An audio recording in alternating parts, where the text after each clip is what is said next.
Hey, welcome to the Dispute Funnel Live workshop. So while Mike, he's part of my team, while he gets the live chat set up and ready to go, I just want to let you know that I've actually invested in Webinar Jam. So before we had issues with webinars and it worked on desktop and laptop, but not on mobile. And there should not be any issues whatsoever. They are top of the line. I love this platform. It's amazing. It's amazeballs, all right? So, all right, Mike is ready to go. So if you have questions related to the content of this live webinar, please post them in the chat and he'll answer them for me, all right? Please don't ask general questions about how to do this and how to do that, because that is not what that's there for. If you have those types of questions, you can go to my consulting site, which it's video consulting. You can find it at SuperPeer, and that's PEER.com/Vargas Revolution. All right. And you'll find the pricing there. Okay, so this is the surefire way to get results with your letters, even if your prior letters haven't worked. And I have so much exciting content for you. All right. As you can see, this is very, very simple. I'm not making it, fireworks and all of that. The content is here. It's very valuable, and that's what I'm delivering to you. All right. So if you would like me to take over your file instead of you doing this, or you would like to outsource, please contact me first, and then you can actually go grab your contract at the link that you see on your screen, as well as the link that you will be able to click on when you get the slides for this. All right. So this is the Dispute Funnel Live Workshop, and I'm going to explain to you why it's called this. All right. So if you sent letters to credit bureaus, creditors, or collectors and haven't seen results, or very little, then you're most definitely in the right place. I mean, even if you're a beginner and don't know where to start, you'll get a solid foundation and understanding to implement with your own letters. And I'm talking about like today, right now. All right. So we're going to look at the pot of gold. And now these might have funny names, but you'll get what I'm talking about. So first of all, let me tell you, that I appreciate you joining me here live today. And as a little bonus, I'm actually going to give you access to my brand new letter framework launching in about a week. And that is only for those who attended live. So my webinar did max out. I only wanted 100 people max here, and it maxed out. So for every single person that is here with me right now live, thank you so much for trusting in me and supporting me. Obviously, I am a creator and I create content, and I hope that it's valuable to you. So as a thank you, I am, like I said, giving you access to my brand new launch. Nobody else knows about this. You are literally hearing it for the first time from me right now. So you will be receiving follow-up emails from me, and one of them is going to have the access link. All right. So I'm not releasing it to anybody else until after you've received your bonus access. Okay. So let's get going. Now, Mike, you still good over there? All right. All right. So this is actually going to help you create your disputes in a simple but super effective way without all the, extra crap that you don't need. So it'll help you train your brain to use the factual based dispute method to get results. And if you want a copy of both presentations, now when I made this slide, I was actually going to have a separate presentation, but I condense them. So if you want a copy of this presentation, please stick around until the end, and I'll let you know how to get your very own copy. All right.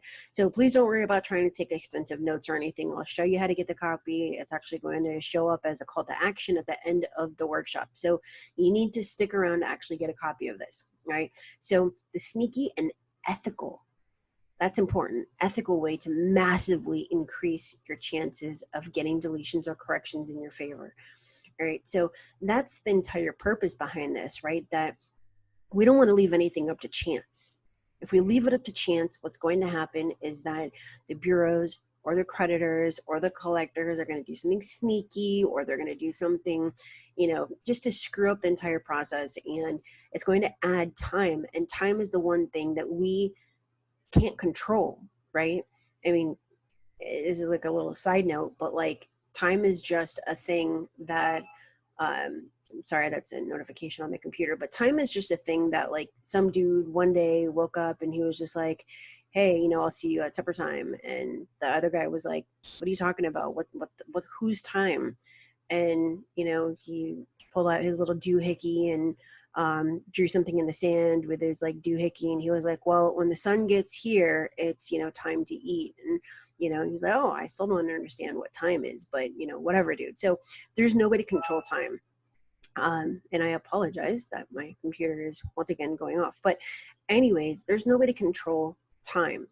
And the one thing that we can control is our actions, right? So if we are able to do something to increase or decrease the amount of time that something takes, then that does give us a little bit of control over this, right? So that's the entire purpose. So my promise to you is that you're going to get a step-by-step strategy for identifying, prioritizing, and utilizing the most potent types of disputes like a pro, obviously without actually having to be a pro yourself.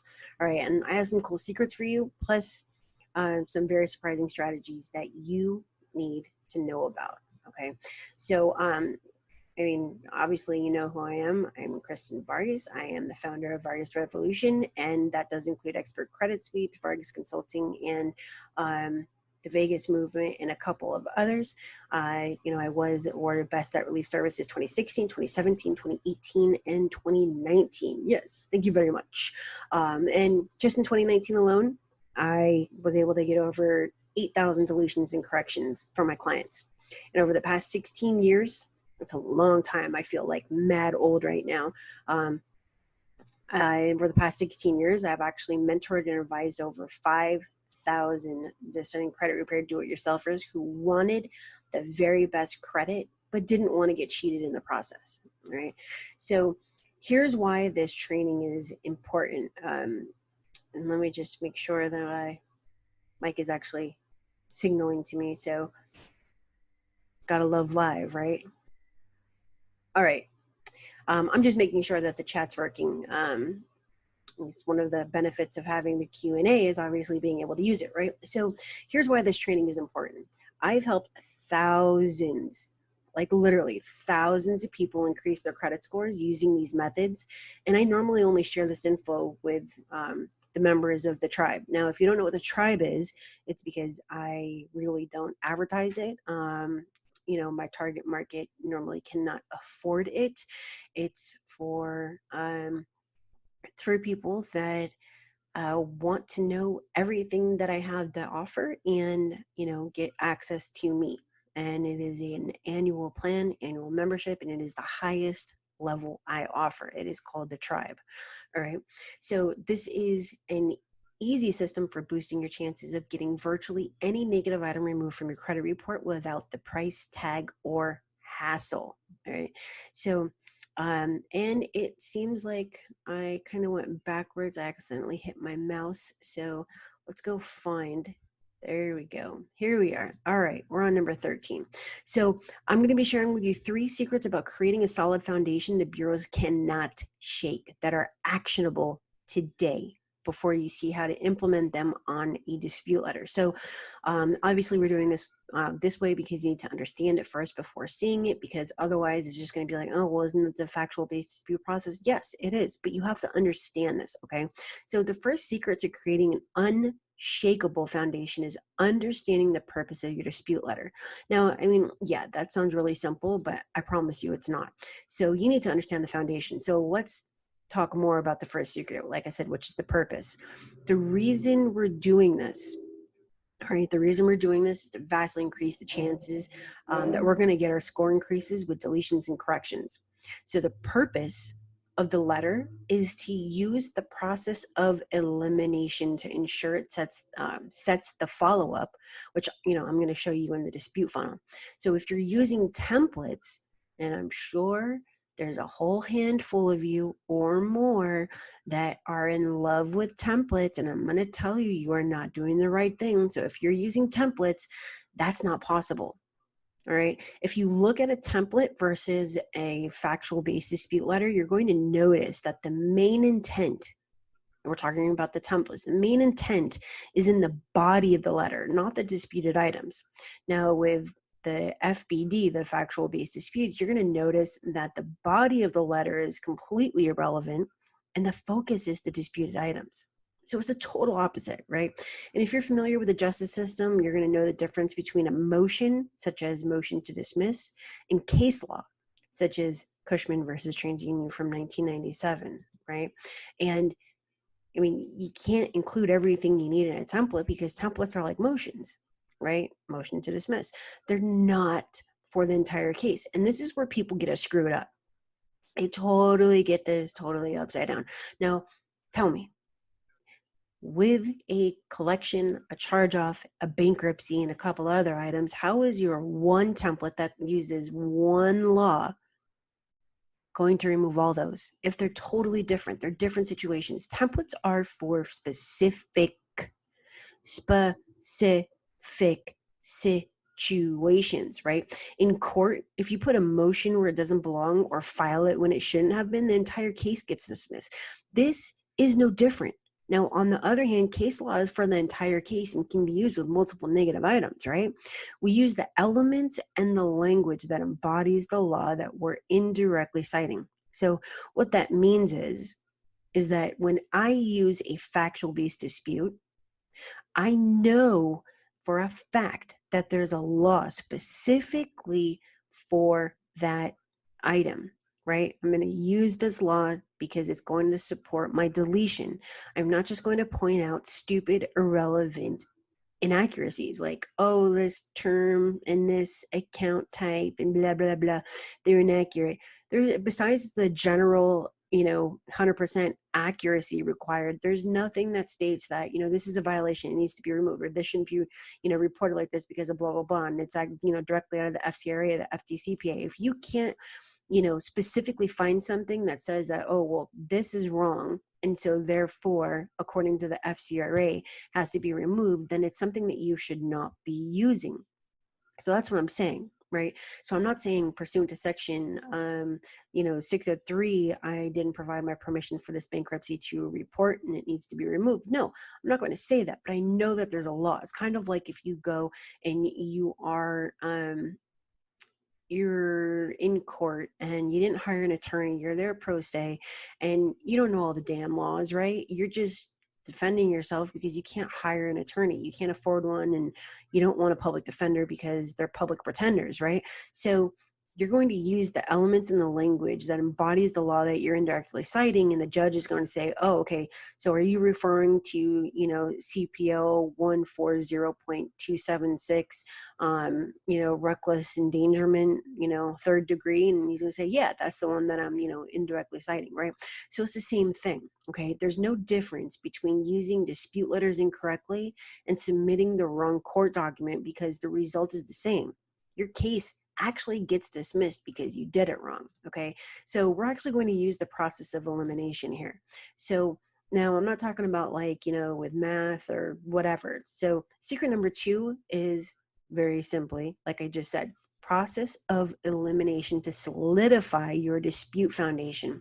So first you need to understand that the dispute letter should be simple and to the point. We don't need anything like extra, like laws or additional explanations. And if you know me, you know what I'm talking about. I hate templates, and that's all that a template is extra crap that makes absolutely no sense to even be in that damn letter, okay? We want to set the follow-up and predict how we're going to dispute on the next round. And this is going to increase our chances of getting our results, right? We do this by including every single response that would warrant a rejection or a stall tactic by the bureaus. And we're going to go over it right now. So this is the process of elimination. Let's go back to this one. Okay, process of elimination. We have 8 elements for elimination. Number 1, no identification. It has to be qualified identification. There's so many times that people are like, oh my God, I didn't get my deletion for X account or Y account or whatever it is, right? And I'm like, well, okay, so did you, was it a template? Yeah, it was a template. Okay, well, there's a reason right there. Did you send your identification?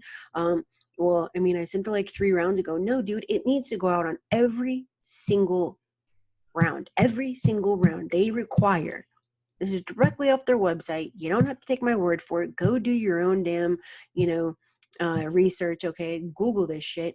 All right. It is ID, SSN proof, social security number proof, and proof of address. All right. Utility bill, cell phone bill, pay stub, W-2, et cetera, et cetera. Okay. Even voter's registration. You have to have proof of address. It cannot be just your ID and your social. It literally has to be 3 qualifying documents dated within the last 90 days. Obviously not your ID or your social, but cannot be expired. Utility bill or whatever has to be within the last 90 days, and they do not want credit card statements. So that's what I'm saying. Now, there's 2 elements to it. Number 1, qualifying identification, and number 2, you want to make sure that they can't come back and say, we did not receive your identification, because trust me, they will. They've got an entire list of a bunch of stuff that they can say, and it's just going to, dismiss your case, right? Just like I was mentioning, right? So you don't want to, and this is the entire point of this, you don't want to give them any reason that they can come back and say anything. So if possible, on page 2 of your letter, let's just say that your, thanks, please expedite, your name is at the top of page 2. If you can fit your identification on page 2 with the end of your letter, do it. All right, because that very simply means that you obviously sent it all together and they didn't get it, and send it double-sided. So you're going to tell me you got page 1 but you didn't get page 2 that had my identification? No, dude, it was on the back of it. Okay. New information or disputed too soon. Now what this means is, when I say new information, is that normally they have 30 days per investigation. Right. So if you submit something at, I don't know, 23 days, they're going to say, oh, well, we have an additional 15 days, blah, blah, blah, blah, blah. Or, very simply put, you disputed too soon. All right. We don't understand the nature of your dispute. So that's like a whole webinar right there. Okay. Don't understand the nature of your dispute. You need to be very, very clear about what you are saying. All right. You need to be very clear so that they can understand. When I say they, I'm talking about the damn computers, okay? It's artificial intelligence. It needs to be able to understand what the heck you're saying. So one of the ways that you can actually do this, and I was going to put out a video about this, but I didn't want to confuse anybody. If you can go and find, and I do have a copy of it, I might share it. Don't hold me to that. But if you find the codes, not the actual codes themselves, because they're absolutely worthless to us, but the descriptions, if you can put your dispute reason wording either similar to or very like, however you want to call it, to the actual description of the dispute reason for deletion, your chances of actually getting that deletion or correction drastically increases. They have to understand what the hell you're saying. All right. Template was used, or we received this information before. If you know me, I don't have to explain this one. Duplicate dispute. You can't be submitting the same crap over and over and over again. That's like a perfect way to get, disqualified. Basically, your case has been dismissed. Fraud. What I'm saying by fraud is, we don't believe you. We don't believe you're a victim of, fraud. We don't believe that you don't know what this account is. We don't believe that you don't owe $20,000. We don't believe that blah, blah, blah. Submitted by a credit repair organization. Now, if you don't understand why I'm saying this one, you're going to want to go look up.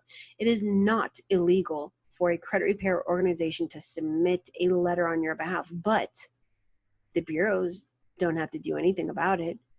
The creditors don't have to even respond. So there's little things that you need to know, okay? And then stall tactics. We already talked about no identification, new info or disputed too soon, don't understand the nature of your dispute, template used, or we've received this information or letter before, and we will not investigate. Those are all stall tactics or scare tactics. When I say we will not investigate, what I'm talking about is Experian actually has a beautiful little template they send out, and it's designed to stop you in your tracks. It's designed so that you will actually stop disputing, because you have to remember that they make money off this, dude. They make money off of this, dude. All right. And no, I'm not assuming that you're a guy. I'm just, that's just the way that I talk. What that means is that unless you submit new or relevant information directly from the court or the creditor, or like I said, that you actually have new relevant information, they will not do another investigation. Now, is it legal? According to congressional opinion, no, it is not. But how do you get around that? How do you get around them saying, hey, you're at the end of the road, buddy? It's very simple. New and relevant information is a new dispute reason. So,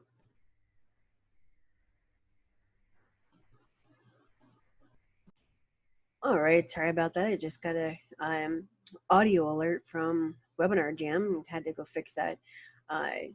Just had to click a button, but still, that's why I paused for a second. All right, so process of elimination.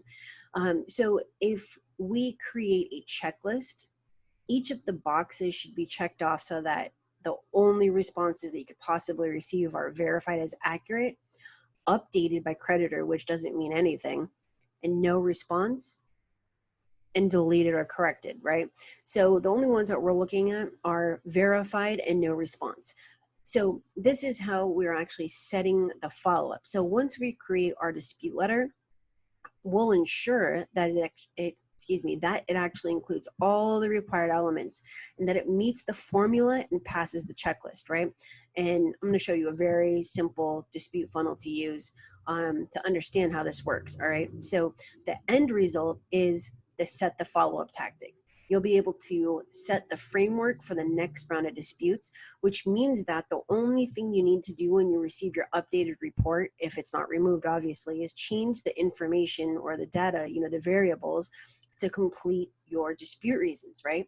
So let me go to the next one. All right, so the purpose of doing this is to achieve your desired credit score or deletions or corrections as fast as possible so that you can move on with your life, obviously, right? And the best way to do this is by being proactive and prepared.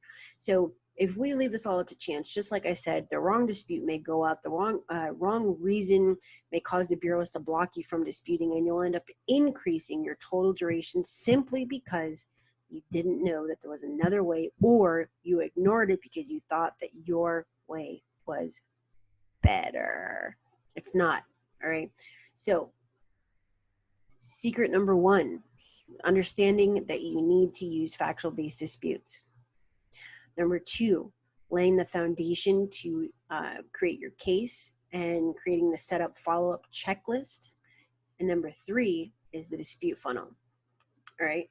So now that you understand that part, we're actually going to look at the dispute funnel. And like I said, it's very, very simple.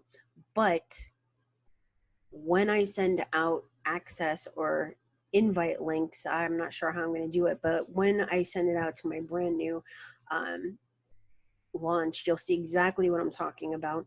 So the dispute funnel is quite simple to understand because, it's effective because we've already ensured only 2 actionable responses by the bureaus, verified and no response. Because remember, when we create our rounds, before it ever goes out the door, we're ensuring that our identification meets the requirements, that they can't say they don't understand the nature of the dispute, that blah blah blah, right? So we accomplish this either just by digitally logging or filing using funnel software, which, like I said, I got you on this if you're here with me right now, stay till the end, or manually creating it. And I will know if you actually stayed to the end and if your browser was active. So please remember that. All right.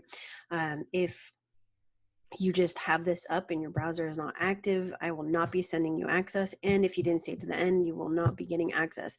So our funnel will look like something like this. Round 1 to the checklist, process completed and approved. It'll go to set follow-up, and set follow-up to round 2A, verified, and set follow-up to round 2B, no response. Okay, so explaining it sounds much more complicated than reading it, as you can see. So all this means is that you write out round 1 and it goes through your checklist. right? So you're like, yes, I did this. Yes, I did that. No, I didn't do that. Yes, I did this. Okay, perfect. My checklist is completed. Now you've set the follow-up so that you only can get 2 responses. Number 1, which is round 2A, is going to be verified, or round 2B, no response, right? So this means that we can plug in the new variable data, such as balances and dates, to the dispute reasons that we've already set up, either using the hierarchy or the evolution line method. And if you want to register for that, if you haven't done so, that one is free, and the link is right there on Webinar Jam. All right, so this is all very, very simple, and we're actually going to go create disputes right now, but this is what I'm talking about. It's so, so simple. But if you don't understand the foundation, you don't understand factual based disputes, you don't understand how to use this, then it's going to either be A, worthless to you, or B, you're not going to get anywhere with it because you didn't lay down the foundation or use the checklist to set the follow-up. So what this means is that I can write out round 1 and round 2 at the same time, but I've only sent out round 1. Right? So I do round 1, I go through my checklist, everything meets it, and I know that using the data available to me currently on my credit report when I'm writing round 1 and round 2, that I'm starting with date last active, just as an example, and that my next best dispute reason is going to be date last paid, or that there's a monthly payment on, a charge off, or that there's activity after the close date, whatever it is. Let's just say it's date last active. So round 1 is date last active. So I'm going to write round 2 already for date last paid, right? So when I get my new credit report, I'm going to ensure that that is still my best, biggest ammo. And if it's not, I'm going to change that data, either balances or dates or whatever, or to a different dispute reason entirely if the information has changed, to set the follow-up, right? Because I either want to receive A, verified, which I don't want to receive, or B, no response. I don't want to receive anything else. No stall tactics, no scare tactics, no updated by creditor, no blah, blah, blah, no, this, that, and the third. And this is the way that you do it, all right? So I'm going to put this next one up here, and we are just going to get rid of this for right now. All right, so we have credit report number 1. All right, we've got 3 of them. And I've actually taken these from the beginner's guide. And if you actually have the beginner's guide, the instructions are very simply to take it from your download and put it into Chrome and use the magnifying glass. It's going to look like this when you actually put it into your browser. All you have to do is click on it once, and it's going to pull up full, right? So let's go and start creating our disputes, and we're going to ensure that the information that we are using meets the checklist as well as biggest ammo and everything else, and that we're going to set the follow-up. All right, so let's just put in some dummy data here. We're doing Bob Dole, and Bob Dole was born 6/7/1963. And I'm typing with my mic in front of me, so I apologize if I'm typing a little bit slow. He's at 123 ABC Street in City, State, Zip, and we have his social. Okay. So now I'm actually going to use the time machine to input Experian's address. And you can actually, if you have the time machine, which I know some of you do based on who I saw is actually registered here with me right now, you can use the time machine to create a dispute funnel. All right, if you have questions about that, please don't post them here in the chat with Mike, but actually send me a direct email and I will give you some instruction on that. But it's actually pretty simple. If you've been using the time machine, you actually know how to do that already. Just being told that you can. All right, so I already know, because I know these credit reports, that there is a mix of negative items on here, right? So my body is going to be very, very, very simple. Remember, the body is irrelevant. If you go and you look at my last video on the letter submission new YouTube series, you're going to see that I said a one-liner was actually perfect. It was just like, hey, you need to investigate these negative items or this information. And that was it. It was perfect. I loved it. It was beautiful because the rest of the letter was the dispute reasons. So you have to remember that the more you say, the higher the chance that you're going to have some sort of rejection or issue. Okay. So we're very simply going to say, you can just follow along with the screen because I'm not going to read out this entire thing.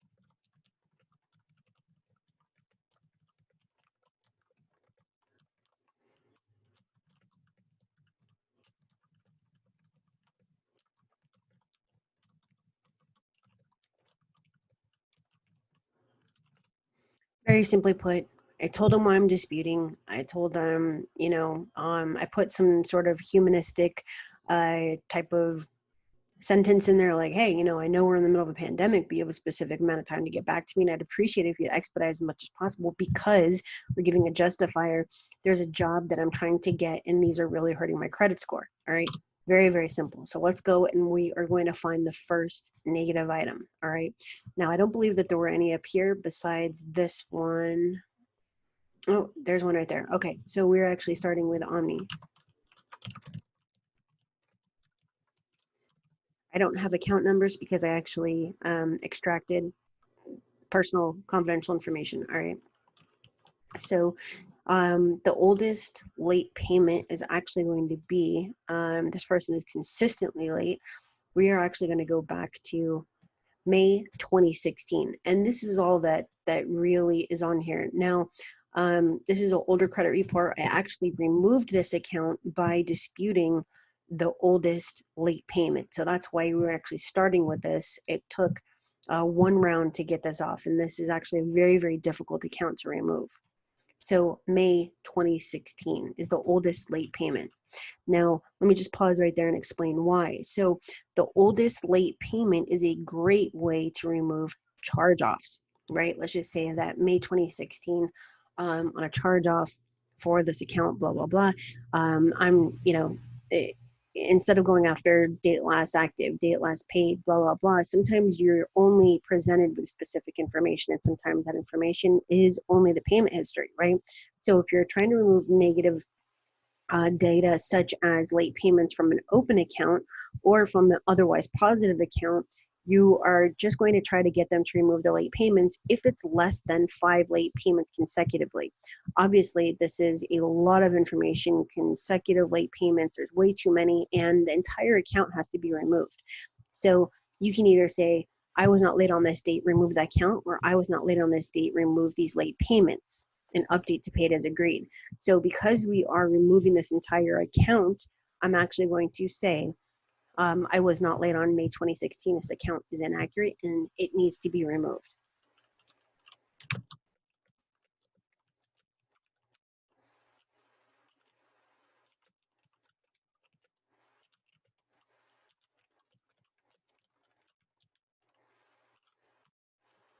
You see how simple that was and my reasoning behind it? All right, so here is the next one. And this is actually child support. I do not dispute child support, but for the purposes of this, we are going to dispute it.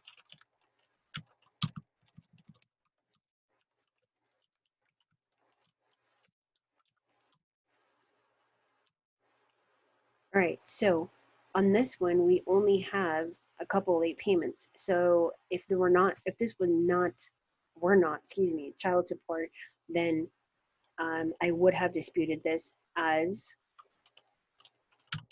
September 2018, if I could spell September correctly, 2018 was paid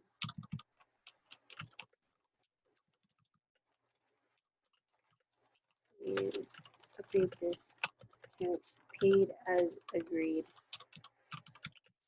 never late, and remove these. And I remember I'm saying these, not this, even though I'm only disputing one, inaccurate late payments.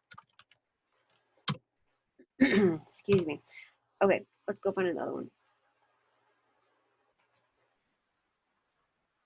All right, we have credit accept.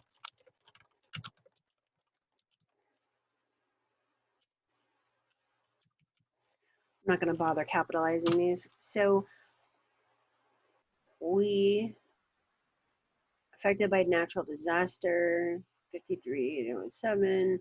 All right, so we're going to say still February 2020. Actually, we're not going to do that. For this one, we're going to say had an agreement with this creditor prior to being late, and I'm just going to use one. This late payment for January 2020 should not be reported.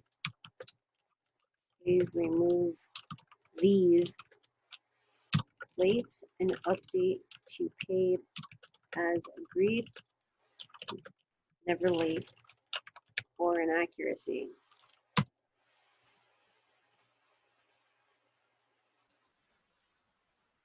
All right, so as you can see, this one has a ton of 120 days late.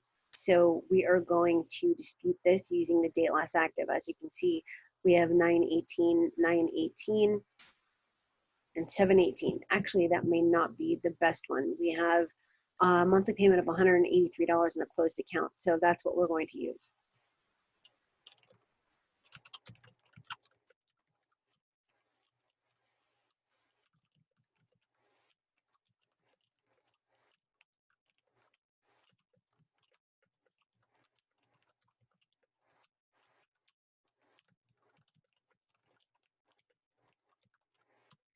Very simple. Remove it because there's a monthly payment of $183 on this closed account, right?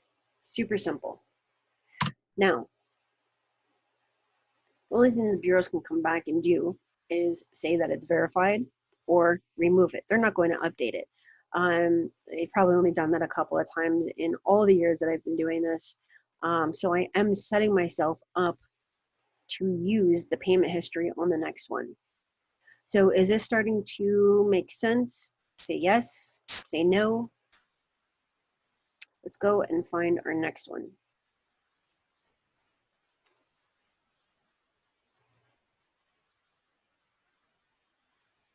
All right, here we go. USA.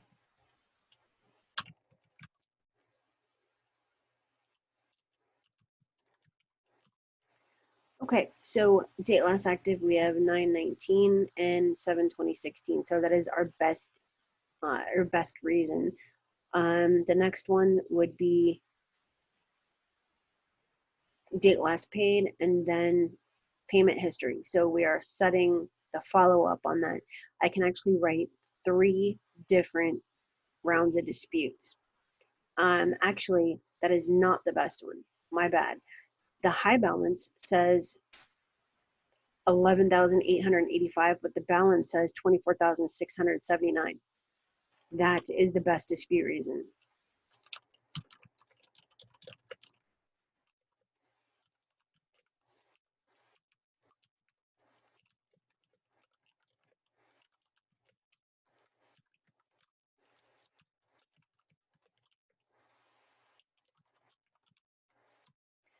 Now, could be a violation, but I'm just going to state that that is an inaccuracy because I'm not sure if it's a violation per se. All right, so Pentagon. Date last active is only different on 2 bureaus. So we're actually going to go after the activity in the payment history.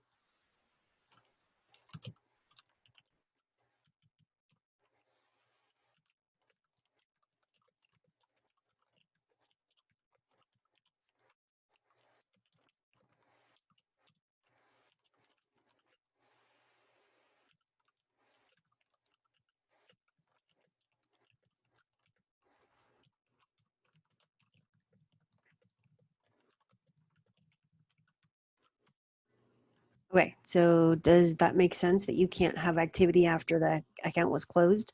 I don't really think I need to explain that one, but after that, I would go date last active and then date last paid. All right, so on this one, it is, let's check out date last active. We are looking at 2/18, 3/18, and 7/17. I would follow that up with date last paid, which is off by a couple of months. Actually, no, I take that back. I retract that statement. It would actually have to be date last active, then payment history. All right, so that's round one and round two, unless there's no notice of dispute or something like that.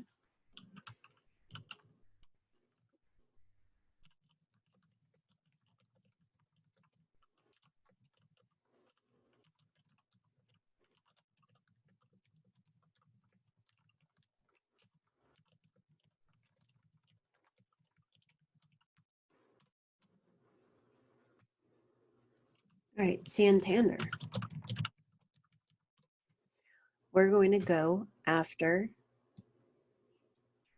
7/19, 7/19, and 10/20/18.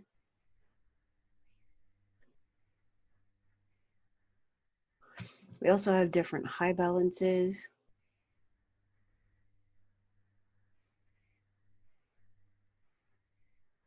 See, this is one where I actually want to go after the oldest late payment, which for this account is going to be May 2018.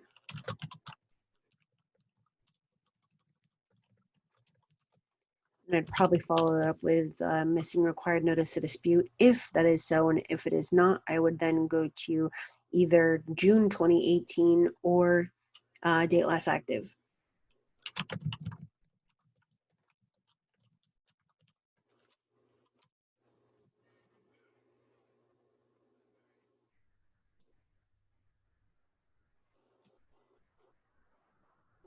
All right, LVNV.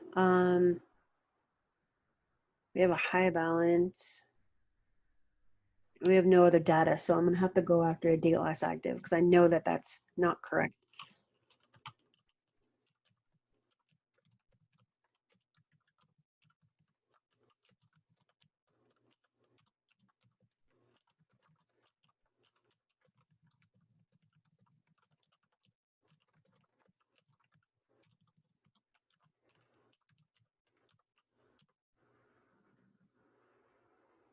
You know what? I think I'm gonna give you guys a copy of the letters as well. All right, on this one, two different date last active, one date last paid. This is U.S. Department of Education, so they are very difficult to remove. High balance is higher than the balance, so let's go after that. And then I would go payment history.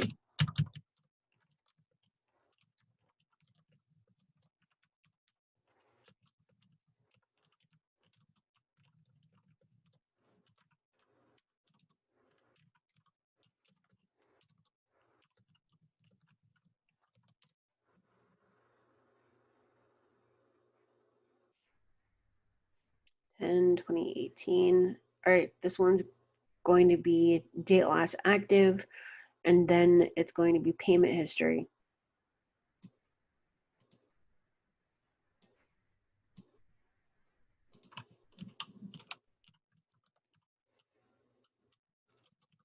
If it's spelled correctly.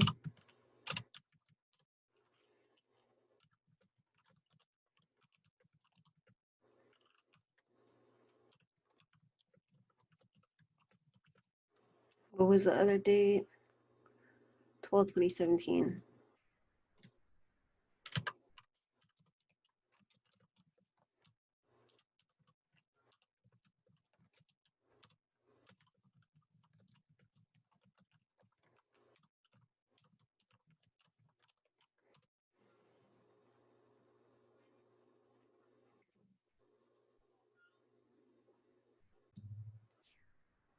Okay, I'm not sure if I said this before, and maybe Mike can tell me, but if yeah, okay. I'm going to give you guys copies of this letter or letters as well as these three credit reports. I do have permission from these clients to provide these in training, so don't worry about that. All right, so on this one, we have 117, we have a bunch of different late payments. Let's go after the late payment history because that's all over the place. All right, what creditor is this? This is credit one.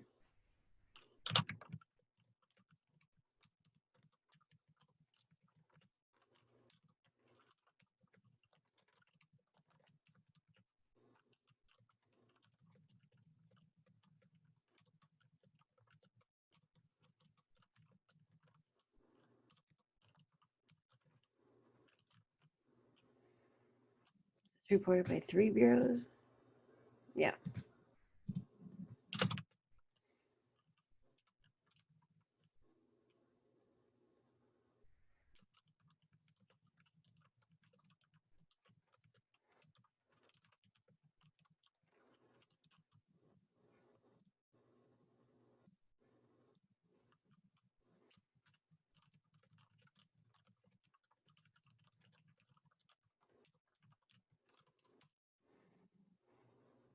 All right, we're going to skip LVNV because we already did that one. Excuse me.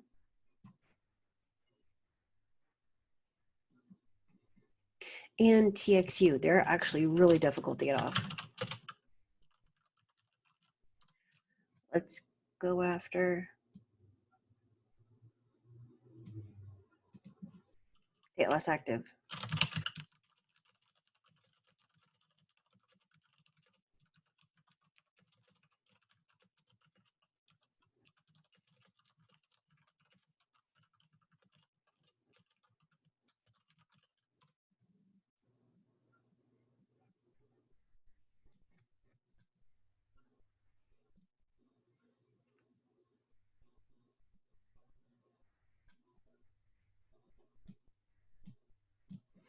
All right, let's see what we have on this credit report. So I'm going to go and create a new letter.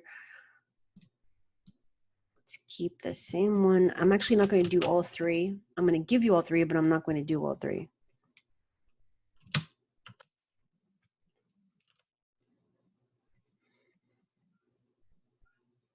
right, what do we have going on? And I might not even go through this entire thing because I know that you guys are understanding how this works. We first find the biggest ammo, and then we look for the next best thing that's going to remove the account. And we're setting up for the follow-up. This one's just a late payment, so I would obviously say I wasn't late on January 2020.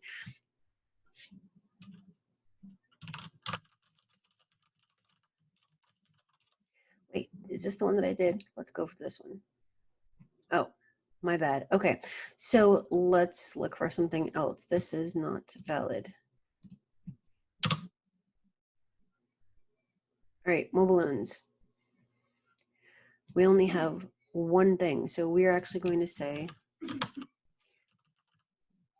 all right, we are going to, I guess, very simply that the date last active is incorrect.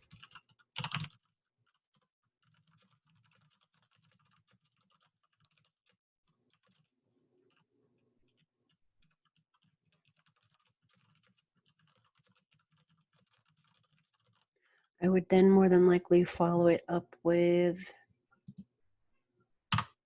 notice of dispute because I know that they never enter it on here.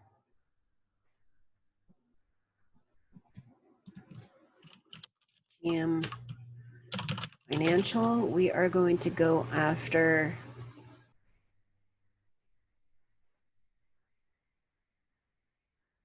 notice of dispute, excuse me, date last active.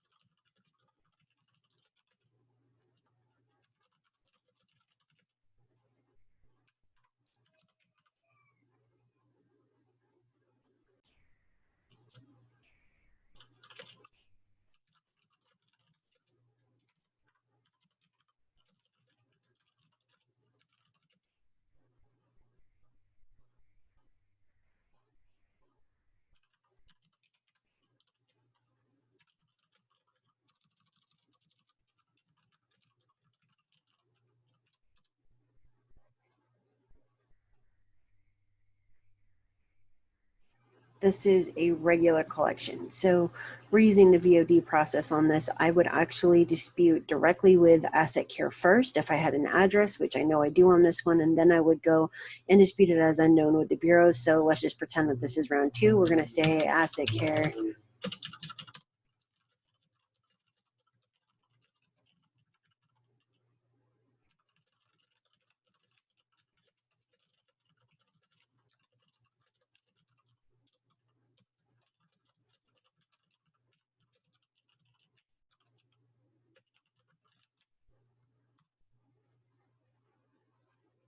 Same thing for the rest of them. Portfolio is disputed just like the other one. This is going to be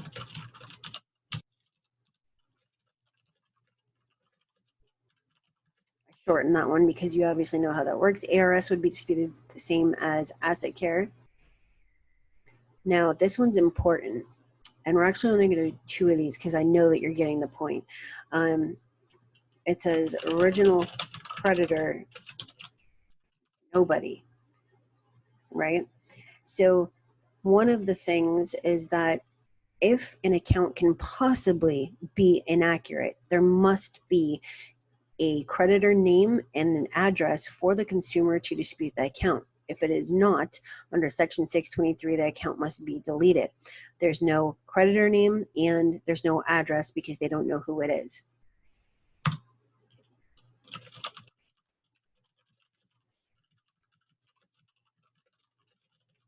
This is a violation.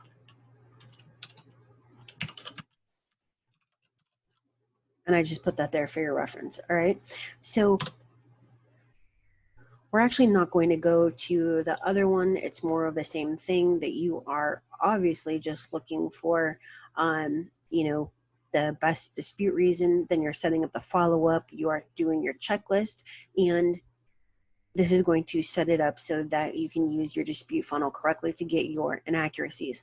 Now, while this is a shortened version, what I've just shown you is the exact system that I teach in the tribe, which I told you is my highest level coaching program. And every single one of my members are actually getting great results because they've implemented what I've taught them, right? So right now, let's just recap everything you've discovered today. First, we talked about using the right dispute type to lay the foundation. Then we went over how to use the process of elimination to create the follow-up tactic. Lastly, we went over how to implement it in the dispute funnel. Each of these steps are to ensure the maximum result no matter what you're disputing. So let me ask you, I know that we had limited time together, and given the time that we did have, did we do a good job today of giving you the information, even if you left this room right now, that you could use to get better results with your dispute letters? Let me know in the chat by saying yes or no. And I hope nobody says no. Michael, let me know. All right, so I'm actually going to send you some super awesome emails on how to implement all of this into your own letter process. So make sure that you get, that you set up a Gmail or whatever else that you use filter to save all my emails, and they'll be coming from Kristen at expertcreditsweeps.com in a folder so that you don't miss any of them. And you can access the bonus handouts when they appear here at the end of this. And considering that you've made it this far, I know that you're actually going to get great results. So Mike is actually putting these into the system right now so that he can make them appear for you. Give that a couple of minutes, but once that occurs, the handout will show up so that you can access these. Like I said, the 3 credit reports, the slides, and the 2 letters that we created together. All right. Lastly, like I said, you will be getting follow-up emails. You'll get access to my new launch before anyone else even knows about it. And I just want to mention as a side note that regardless of new laws that impact credit repair investigations, generally speaking, as long as the FCRA and Metro 2 state that inaccuracies do not belong in your credit report, these strategies will continue to work until your rights have been abolished. All right. So thank you so much for joining me. I invite you to stay up to date with the do-it-yourself offers in the Revolution store, and you can access those by clicking on this link right here, all right? And I don't know if Mike has set it up for a redirect to that page. I'm not sure, but like I said, you're gonna get access to all of these, my coming launch, if you stayed till the end. And he actually did set it up so that you should have already had access to the handout. Let me know if you have any questions. He's going to answer them for me. Otherwise, thank you so much for joining me. Thank you for staying with me. And just thank you for your support. You are the reason that I do this. And yeah, so if you have any, what's the word that I'm looking for? If you have any video or YouTube video requests or webinar requests, let me know. Send me an email to Kristen@expertcreditsweeps.com, or you can post it in the events questions site and let me know, or on the app, and I'll see what I can do about it. And if there's anybody else that would actually like it. All right. So I will see you guys later. Thank you so much for joining me live, and have a great one. All right. Mike, are you done with the, yeah. Okay. All right. Mike is done with the chat. I'm going to stop this now. All right. So have a wonderful day. I'm going to be sending this stuff out as soon as possible to you about the launch.